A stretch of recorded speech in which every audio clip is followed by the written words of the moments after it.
Welcome home. I'm so glad you could join us even this close to the holiday and that you found a way to squeeze out that last PDU that you so desperately needed.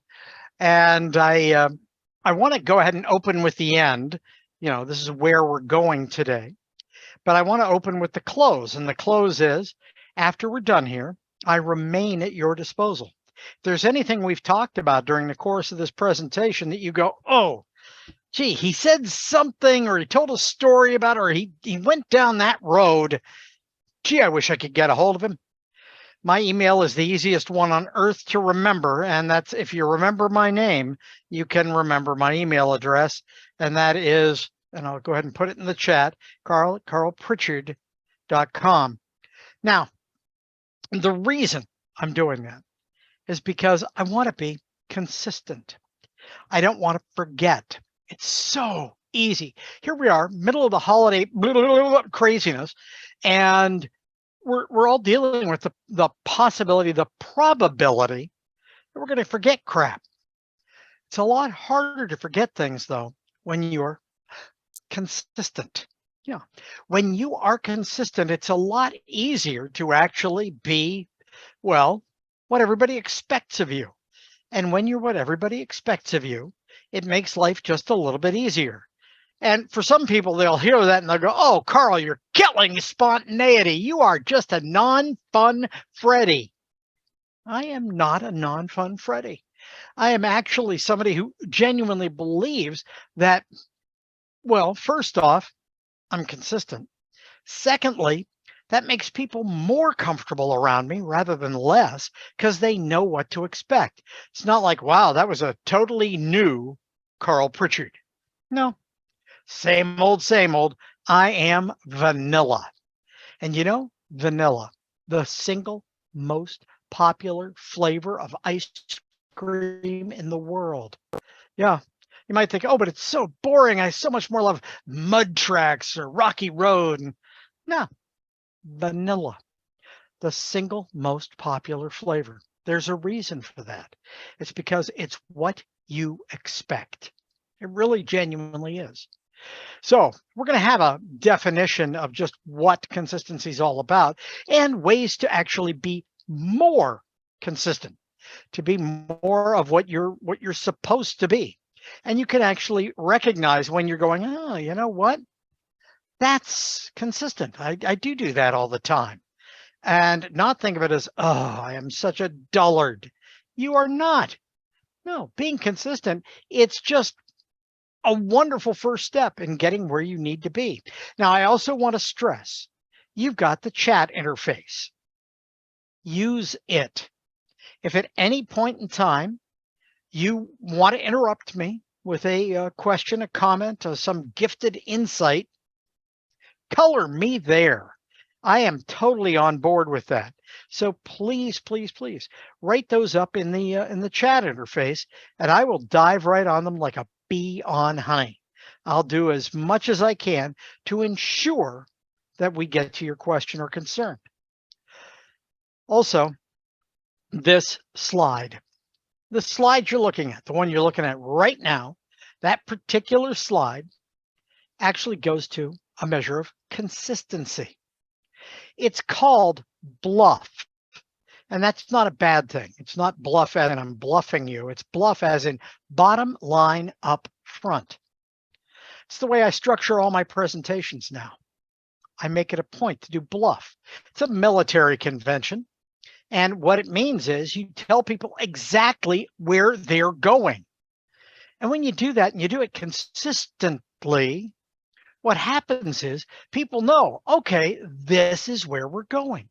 I'm not going to go to Carl's presentation and he's going to suddenly just unveil it as a mystery. No, we're not going down that road at all. In fact, what we're doing is we're going down a consistent road. The more you can do to actually get people to be what you expect. And it's funny, I for years, and I have used this phrase to the point where people roll their eyes and they know it's going to come off my lips at some point or another. They'll go, hey, Carl, how's it going? It is another day in paradise. Yeah, that's my answer. And you might think, oh, how trite. No, it is. I consider the honor of being alive to be paradise. I really genuinely do. And I'm able to say that to anybody. And yes, some people roll their eyes, but there's something interesting about the whole experience.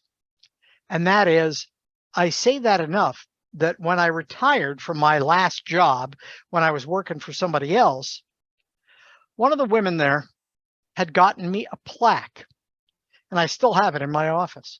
It's a big plaque, and all it says on it is another day in paradise. It's kind of reassuring. When you're that consistent, they actually make a plaque for it. You've arrived. You really genuinely have signs, if you will. Somebody else who's consistent had an interesting Thanksgiving. This, by the way, is Thanksgiving with the Addams family. My wife is an Addams, and this is her extended family, and this is Thanksgiving. And the one gentleman who's circled here is a guy named Cannell, cousin Cannell.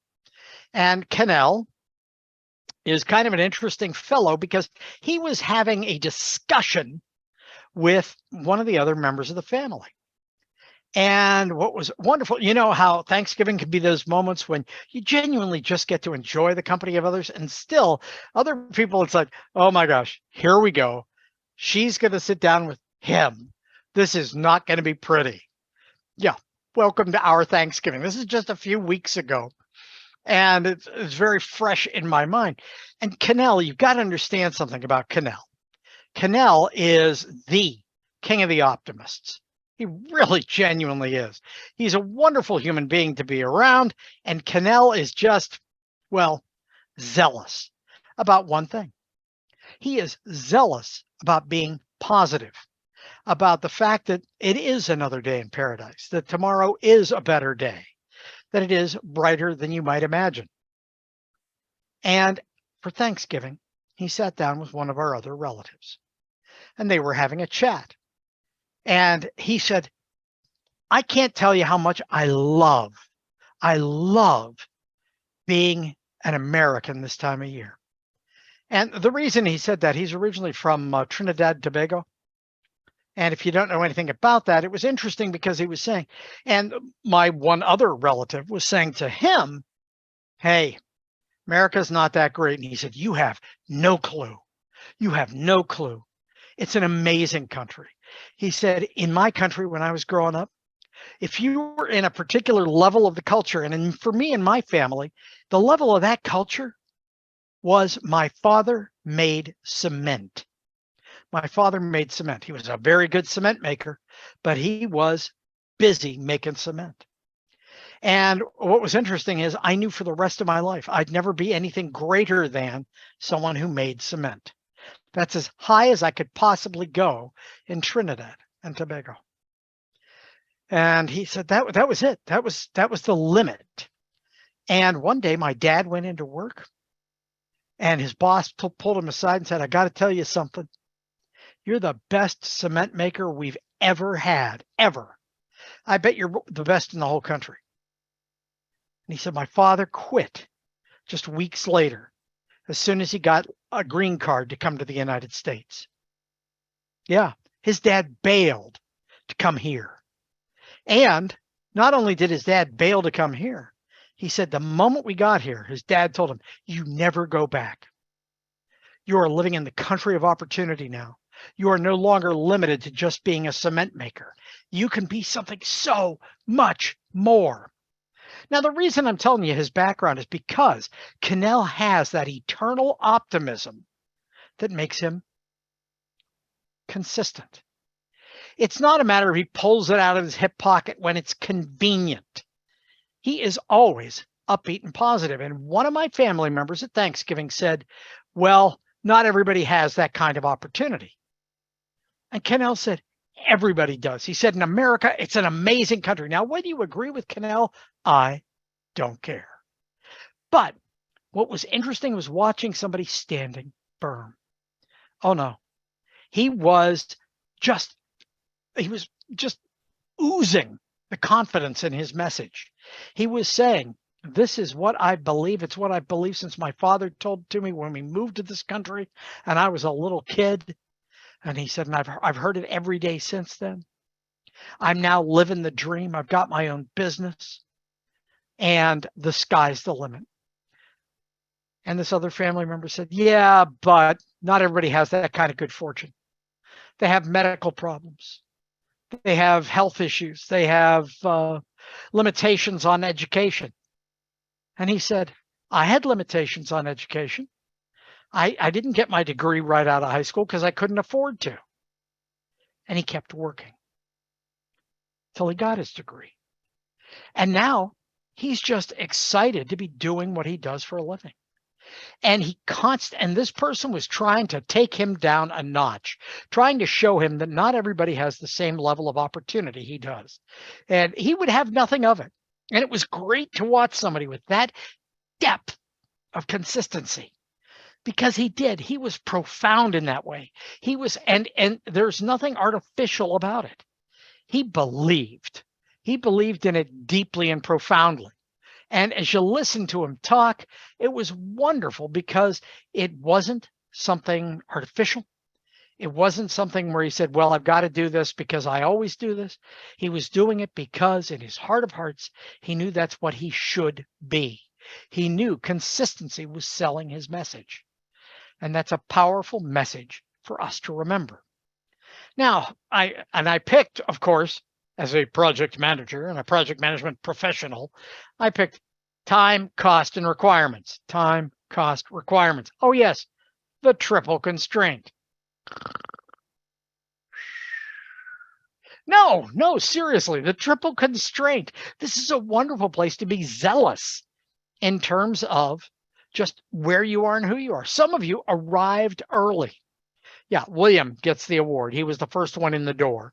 But William showed up, and the first thing I did was, hey, glad you're here. I made sure I pumped him out a little message because he was here so blessed early, I was afraid he'd leave.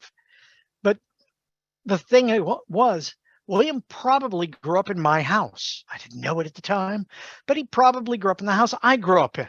Yeah, these are areas where you can be consistent. And we're going to talk about how you can be consistent. Time, cost, requirements. But it goes to relishing sameness. This woman is my wife. That is my lovely wife, Nancy, formerly Adams. Yeah, Nancy Pritchard. And we've been married as of last month, 39 years. 39 years we've been married. And I can't tell you, when I see her in the morning, it makes my day. It does. And there's nothing artificial about that. I love my wife. And I've loved her for 40 years. Yeah, it's an amazing thing. Some people look at it, and it's funny, you hear people who are getting divorced or people who are not in love with their spouse, and I shake my head and think, then you're not seeing something in there that is the same. Now, mind you, we have evolved over time. We are not the same people we married 40 years ago. But by the same token, the reality is there's still certain elements of sameness. And I love that sameness. We grew up in the same era. We love the same music. We have a lot of things that we have in common. We like hanging out at the same types of restaurants. We love saving money. My wife is big on that. She's a CPA. We're a fun couple. But it's the joy that goes with sameness. Some people look at sameness as being dull and uninformed. Instead, I would say, no, now you can look at the nuances. Now you can look at the finer points. And I find so many finer points in just the sameness of being married to my wife. I do. I find out every day something about her that makes me be like, wow, I married even better than I thought I did. It also reduces our risk, and being the risk guy, that helps a lot. When you have a degree of consistency, when you have that degree of sameness, it's better. It's why you like taking the same roads home almost every day. Now tonight, I'm actually in a hotel right now, but tonight I get to drive home, and I'm driving home in some wintry mix. Love that terminology, wintry mix. I live up in the mountains. Wintry mix is never a good thing, but I know the roads. I know which roads they're going to have already plowed, which roads have been treated well, and even though some of the roads are that steep, I'm not too worried about it. Why? Because, well, there's predictability associated with the consistency of how they take care of my roads. When I see other people, like my road crews, doing it well, it's a very good day. It's a wonderful place to be. And when it comes to consistency, do not think of how people are going to think I'm boring. You're not boring, not if you relish it, like Cannell. That's the thing. Some people might think, oh, Cannell just gets on that, hey, my life is good bandwagon, or I'm not living in Trinidad, Tobago. Yeah, no, that's not it at all. Cannell actually enjoys the predictability of his life. And it's kind of an amazing thing. It's one of those wonders where you get to look at it and say, it is that sameness that lets us look at the fine, fine points that make people genuinely, well, special. Timing. I told you, William was the first guy out of the box this morning. William was here on time. Nicely done. Yeah. My father's quote is up there. Yeah. If you're not 5 minutes early, you're late. And that was Dad's attitude. You need to make sure that no matter what, no matter how it falls, you're going to be on time. Now, I love throwing in a quote from one of my favorite movies, and that just is a sign that I am pathetic in my movie selection. I'm consistently pathetic, though. Only a half hour late. I'm usually 45 minutes late. I'm early today. Yeah, that's a line from Weekend at Bernie's. And if any of you have never seen this flick, by the way, it's obligatory cheesy movie watching. It really is. You really do need to check that out. But those two, my father, as well as this guy from Bernie's, Larry, they're consistent. They are consistent. And there comes a certain element of this. My wife does not share my father's view on timing. She doesn't. She's happy if we get out the door within 10 minutes of our target time. It took me about 15 years to get in line with this, but I am now in line with that and her consistency. And so I will schedule things around that to ensure that I'm not going just crazy. Now, this has been my year, actually my quarter, just this little quarter of the year has been my year for doomed appliances. First, it was the refrigerator, our beautiful double door, ice in the door refrigerator died. It died. Yeah. Any of you who had this happen, it's not a happy time.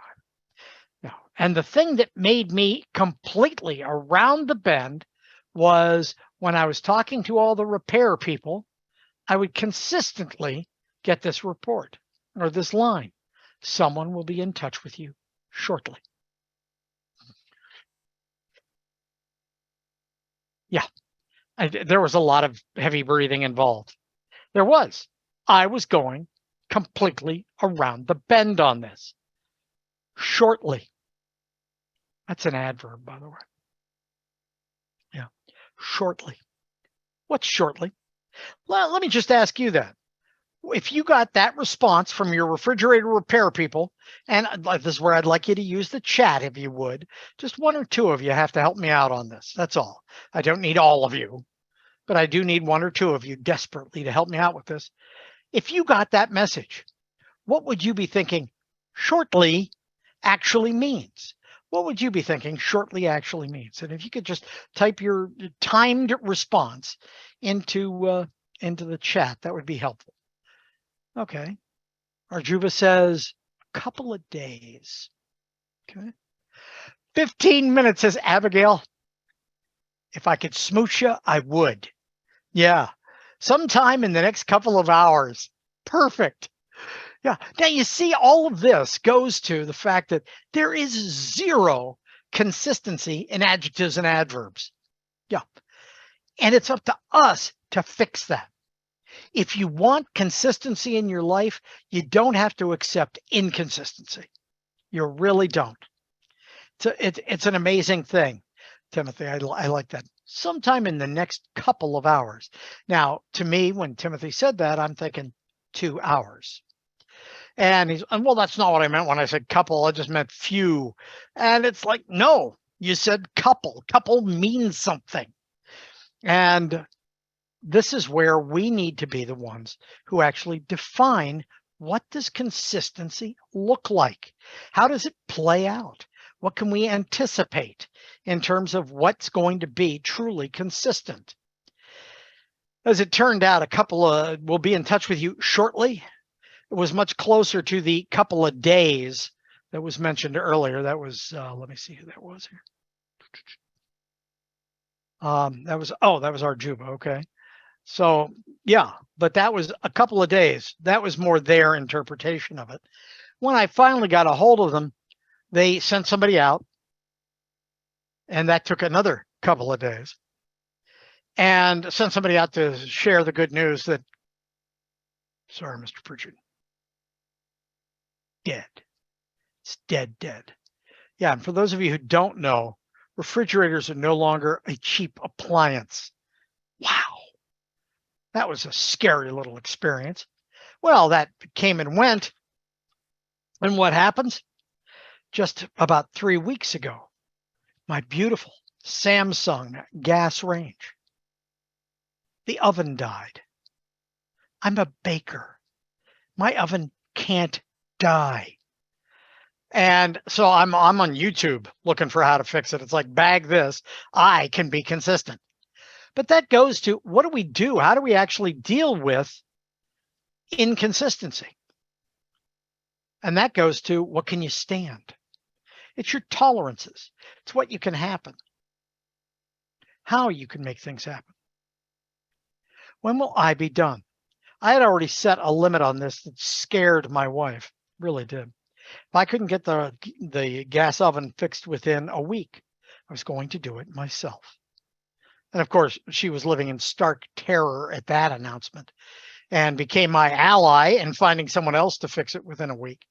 And it was a matter, I believed I could do it.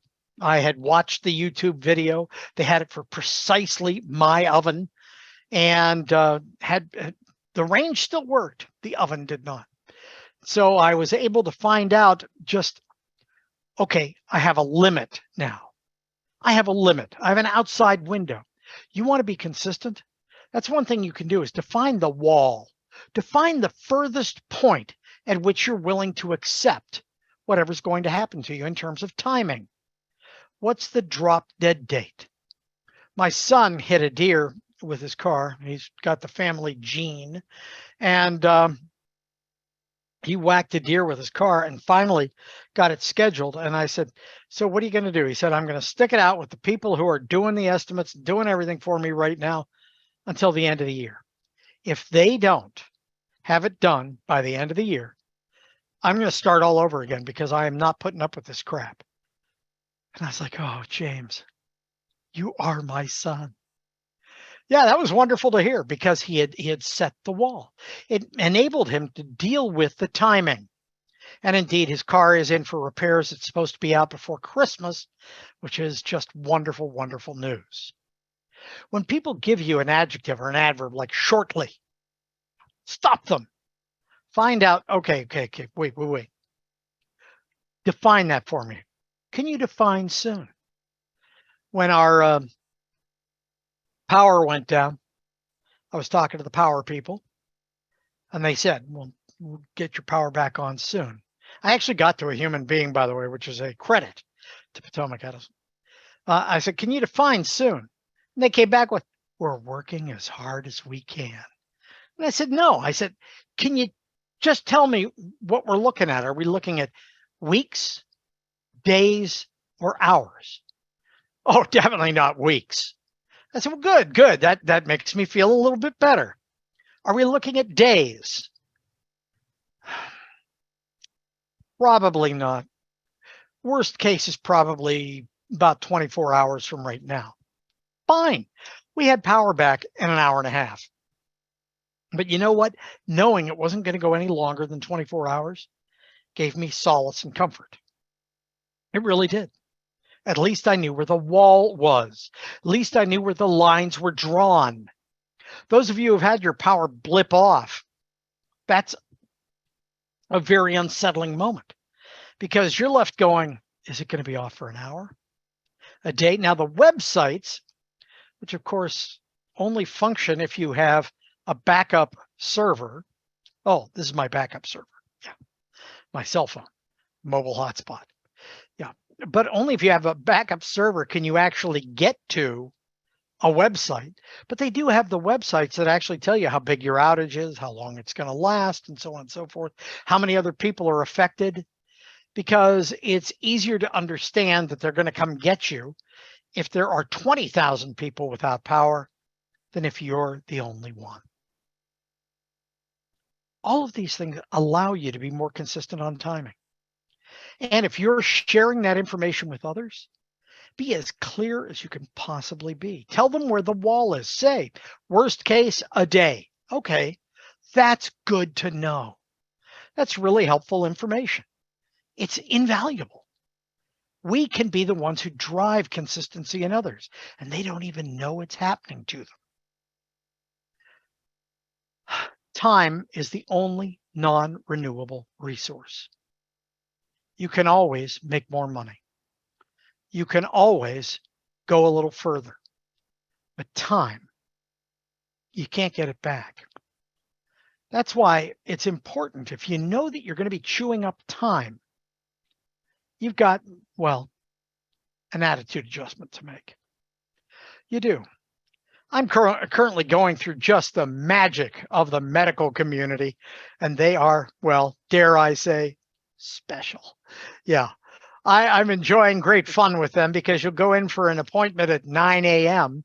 and you won't even see the physician until perhaps 11 or 11:15, which is exasperating. But you also understand, it's like if somebody pops through the door bleeding from a lung, yeah, why don't you take care of them first? Now, the beauty of this is I have now learned to create my own time well spent. Time well spent. I always now carry my laptop with me with a cord. Not just the laptop. I always bring the cord because the battery will not last longer than I can last. No, if I'm stuck, if I'm going to be sitting in a waiting room, I've got virtually my entire office with me when I've got my laptop with me. I don't need the internet. I can do a lot of my stuff offline. That's fine. And if I have my cell phone with me, I've got the internet too. It's time well spent. I consider it a forced march. I really do. And it was funny. One of the nurses at the doctor's office recently said, "Hey, Mr. Pritchard," and I said, "Yeah." She said, "She'll be out shortly." I said, "Fine and dandy." And I immediately flipped open my laptop. And she said, "Oh, I doubt you're going to have time to get any work done." And I said, "That's okay." I said, "I get to use my time wisely." So I popped open my laptop and got a little bit of work done. I turned it into time well spent.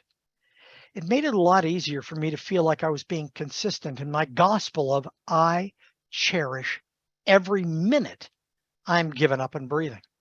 I really am. If you're afraid of wasting time, good. Should be. Yeah. Because even time spent sitting and talking to somebody, that's time well spent. Telling somebody they're going to have a good day. A couple of friends of mine, Randy England and Alfonso Bucero, they have a great attitude. Every time you ever go to one of their sessions or a workshop with them, they'll say the same thing. Alfonso will go, Randy will say, "Today is a great day." And Alfonso will echo him and go, "Tomorrow's going to be even better." Every time you see them. And then a conversation will ensue. But what's intriguing is you might think, oh, that's idle chatter. No, It's time well spent. It really genuinely is. If you get an opportunity to meet somebody, to spend some time with them, it's time well spent. The only time that's not well spent is time you spend stewing over the fact that you're wasting time. That's when it gets exasperating. Now, for some of you, occasionally, during the course of one of these webinars, particularly when they're recorded, you'll start the webinar and you'll walk away. I want to stress to you that, yeah, I understand why you're doing that, because you want time well spent. But at the same time, if you pick up one nugget, it's definitely time well spent. And that's something to remember. And, I put my little, let's go to the deli counter numbers down at the bottom here. I love my deli. I do. The little grocery store, it's not a little grocery store, but the supermarket I shop at is Martin's in Cumberland, Maryland. And what's interesting about Martin's is you grab one of the numbers from their little deli machine, it punches it out, puts it up on a screen, and you can see they're currently working on number 8 and you're number 37. I can finish a market order between 8 and 37. That's why it's the first stop on my list. Go to the deli, grab a number, and then if I have a big enough gap, I'm shopping. Or if it's a little gap, I'm getting my produce done. Yeah, it changes your attitude because it's time well spent and you are consistent. Cost. I'd mentioned my lovely wife, Nancy, a goddess to be worshipped. Nancy is a CPA. A penny is a big deal. Is it a big deal to her personally? Nope. But does she reconcile our little slips of paper from all the receipts and everything else down to the penny? Yes, she does. Now, many of you don't. That's actually something that's gone out of vogue, is checking to make sure the bank's taking the right amount out of your account. It's only a nickel. It's a nickel. It's a penny. They add up. Trust me, ask my wife. Yeah. Does it matter? Does $50 matter? Oh, now you're talking. Yeah, I bet for most of you, $50 matters. $2,800, does that matter? Oh, that would be the cost of, on sale, a new fridge. Yeah, that's a big deal. $100,000? Does it matter? One company I work with, anytime their cost performance index is 9% or greater, or 90% or greater, they're happy. They are happy. One of the other clients I've worked with, when their CPI dropped below 9.8, their CPI dropped below 98%, they called people into the office. There was big meetings, a lot of stuff. So the big difference is, and I'm sorry, that should be CPI 91%, not 9.1%. That would be a very bad CPI. Yeah. Now, the cost performance index, I'm talking earned value. Now let's go over to the cost performance index. July and June, then it was 9.1%. And in 1778, we had our worst inflation rate in American history. Yeah, most of you were not around for this. 1778, the inflation rate in the United States on the American dollar, 30%. 30%. Think about that. If everything you bought for $1 last year was $1.30 this year, whoa. Carl, have you not been following what's been going on? It's going pretty close to that. Oh, yeah, it's kind of scary. I'm the guy who goes to the grocery store in our house. Yeah, Nancy, my lovely wife, does not. That's not her gig. Now, how's your retirement fund doing? Yeah, those of you who are within spitting distance of retirement, some of you have looked at it going, no, please, let me have one good year on my retirement funds, then I'll liquidate it all into cash. Yeah, Yeah, it's been a bad year since January. A lot of people I've talked to have lost $100,000. Price of gas. Now, right now, some people are going, hey, it's getting much better. You don't live where I live. I live on a mountaintop in Maryland. And it's funny, even coming down the mountain right now, I'm doing this from Baltimore, but coming down the mountain, it's $3.30 a gallon in Baltimore. It's $3.79 a gallon at the top of the mountain. That's a big difference. Somebody offers you a 50-cent discount on gas, you're like, wow, that's a very big deal. That actually matters to me. I care. Cost of housing. Hello. Yeah, it's gone up. It's gone down. My son was ready to jump on a house. He had set aside a $40,000 down payment. He's worked really hard to do that, and I'm very proud of him for doing that. But, you know, the reality is he's like, are you kidding me? Interest rates where they are right now? I'm not buying a house. I'll keep renting. A dent in the project budget. It all matters, and we need to be consistent when we're telling people, here's where I'm okay with it. Here's where I'm going to freak out completely and go electric. Yeah. We need other people to kind of embrace where we're going with that. What's a big deal when it comes to spending? How do we get to where we can adjust our attitude on all this? Again, know how far is too far. Know what our tolerance is. Now, there's an interesting little picture in the lower left. That's me and my lovely wife, Nancy.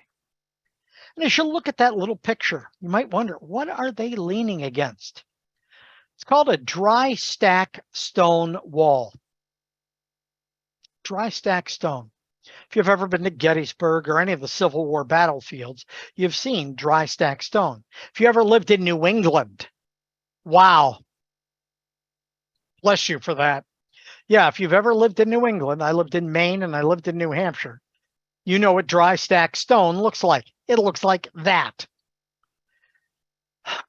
When we moved into our neighborhood, kind of interesting, I found out there's something I didn't even know existed that I could not tolerate. It was beyond my tolerance.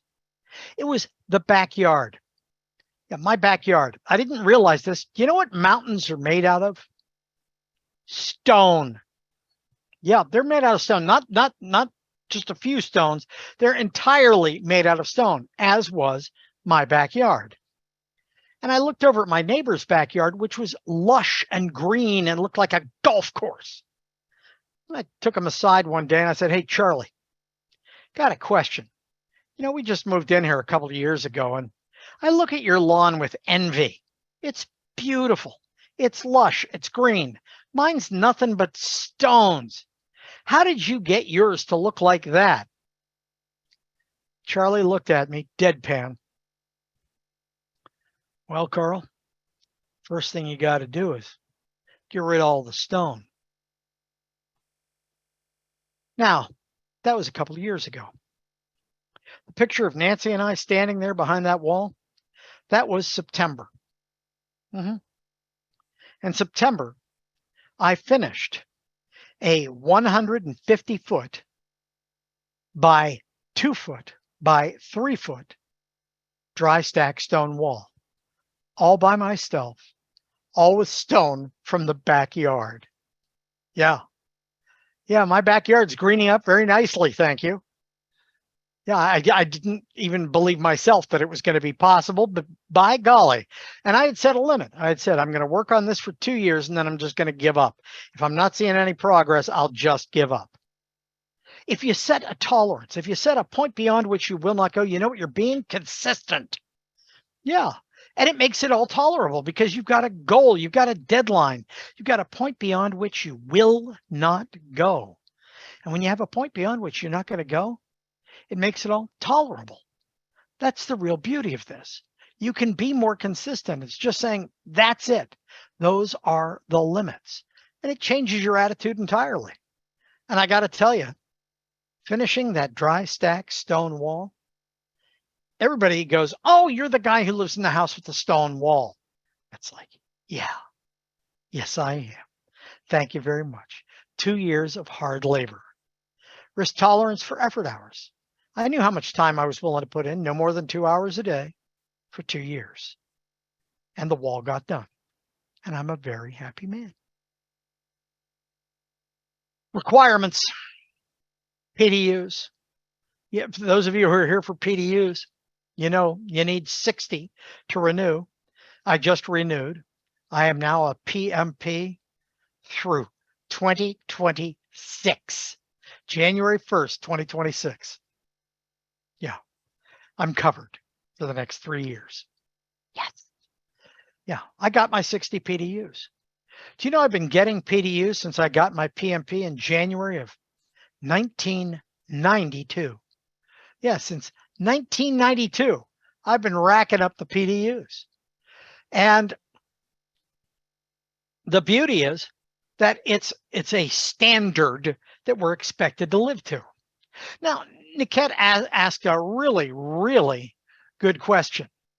And that was, how do you implement some of these when your spouse or colleagues are not on the same page? You know, it's the beauty of being Kanel Kufi. It really is. Because you say, you know what? I acknowledge you and I are not on the same page on this. But I want you to know what I'm going to be doing in order to do this. When I told Nancy I was going to build a stone wall, she thought it was only for this one little section where we had these awful scrub bushes in the front of our house. And she just thought it'd make a nice decorative wall. You know, a little thing probably about a foot tall and about 15, 20 feet long. She didn't have the same kind of Great Wall of China vision that I did. But I told her, I said, no, I said, it's going all the way back into the heart of the backyard. And she goes, that'll take years. And I said, yeah, and I'm okay with that. It's amazing how people like Kanel are able to sway people to their point of view just by virtue of saying, I believe this. This is where I go. If you choose to go with me, you will count yourself more fortunate. But if you choose not to go with me, I'm there. I understand and respect that. I've told people, hey, I always make my slide deck available. You know, if you want it, just pop me an email. And people are like, oh, you're giving away the seed corn. It's your slide deck. No, I'm not. I'm providing a service that people expect. People don't expect to have to copy down every little bit of information that's coming along. People need to know what's coming their way.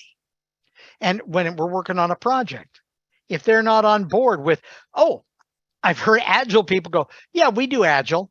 We just don't do the daily Scrum. And I said, are you doing Scrum? Oh, yeah. We just don't do it on a daily basis. And we don't do it live. We just kind of chat about it. That's not Agile. You know, Agile is a classic example of consistency in practice. When you're doing Scrum Agile, you have a daily Scrum. That's why it's called the daily Scrum. And you ask 3 questions. You ask the same 3 questions every time. What'd you do yesterday? What are you doing today? What's standing in your way? Boom. Consistency. And the beauty of it is the Scrum Master, and I know I'm never supposed to say this, but the project manager, the Scrum Master is the one who's responsible for kind of curtailing people from going off track, to keep them on vision, to keep them in the requirements. And when they say, well, I really don't have anything to share, thank them for their effort, thank them for their time, and tell them, you know, tomorrow I'd really like to hear something from you, and move on. Do not force others into your box. It's your box. Kanel came to the realization with that one relative at Thanksgiving that this individual was never going to be on board with his idea that everybody has amazing opportunities in life. That individual was never going to be on board with that. And he paused and he looked at this individual and he said, you know, we could keep going like this pretty much all day, because I'll tell you, I love the opportunities that I've been presented with in my life. But I respect the fact that you, frankly, don't have the same appreciation that I do for that. And we have to agree to disagree and move on. That's important too. You can't force everybody into your consistency. You're the one who gets to be consistent, not them. And when it comes to what you're saying and what you're doing, try to build in a reasonable level of anticipation.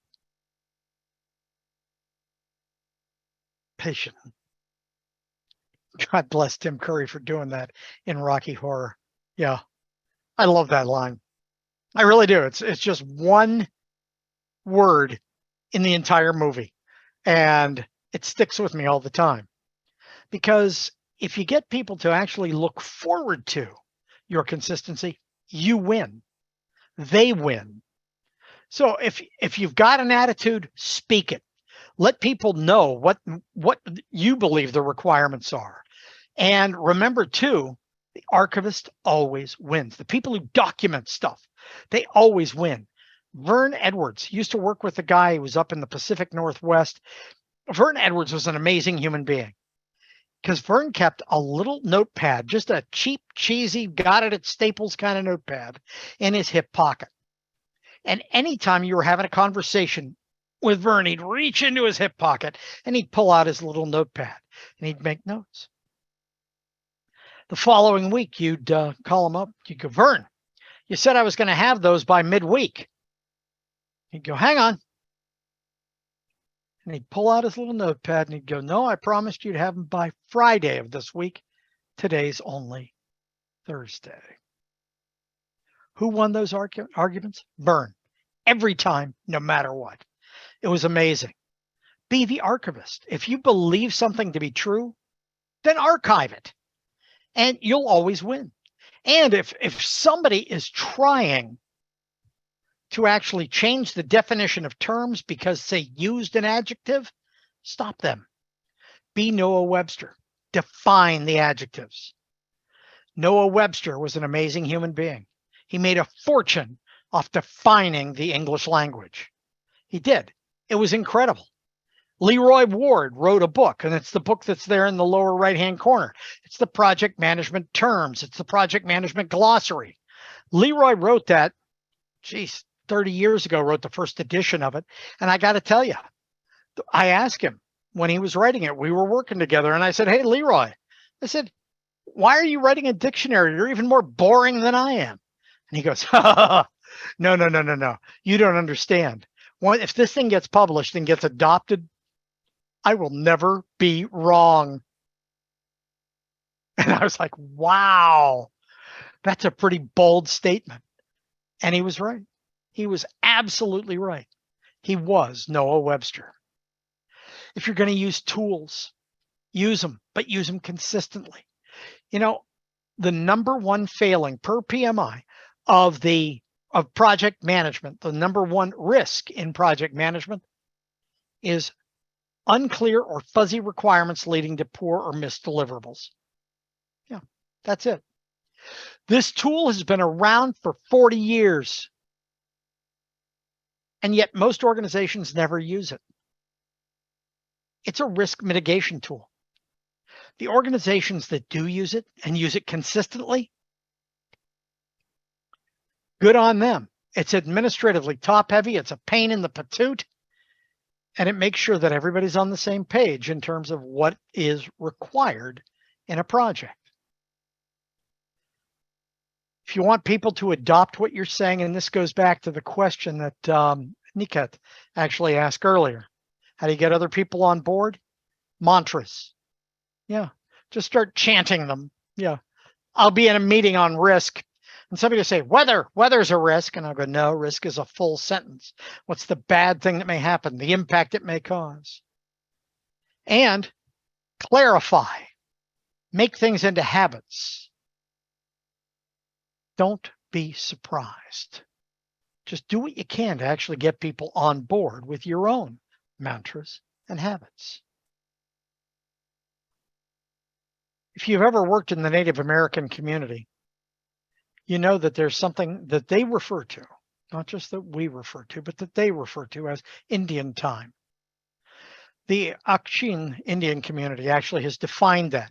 It will be done when it is meant to be done. If you ask for something on deadline, that's the answer. And for some people, that would freak you out. When's it meant to be done? When it's meant to be done. You have to be willing to live with their consistency. Dave Ramsey, if you've ever heard of that guy, wow, he's got a very simple philosophy. Get out of debt and build savings. You know, that might actually work. Does, by the way. Yeah. We paid off our house. Yes. It's a beautiful thing, but it creates a culture, either internally or externally. It creates a culture. And then we get down to consistency. I promised this at the beginning, remember? Yeah. That's my email address. Really. I'm constantly on email. If you pop me an email, I will always consistently respond to you within 24 hours. Always. Now, that said, down to the tail end of my presentation, I just want to check. Anybody have any questions, concerns, heartburn, things beyond what Niket was asking earlier? And Niket, did I answer your question? Did I get there okay? Mm-hmm. Okay. Oh, perfect, Carl. Thank you. Always a informative but very entertaining way of giving us the information. Always enjoyable. Thank you. Thank you.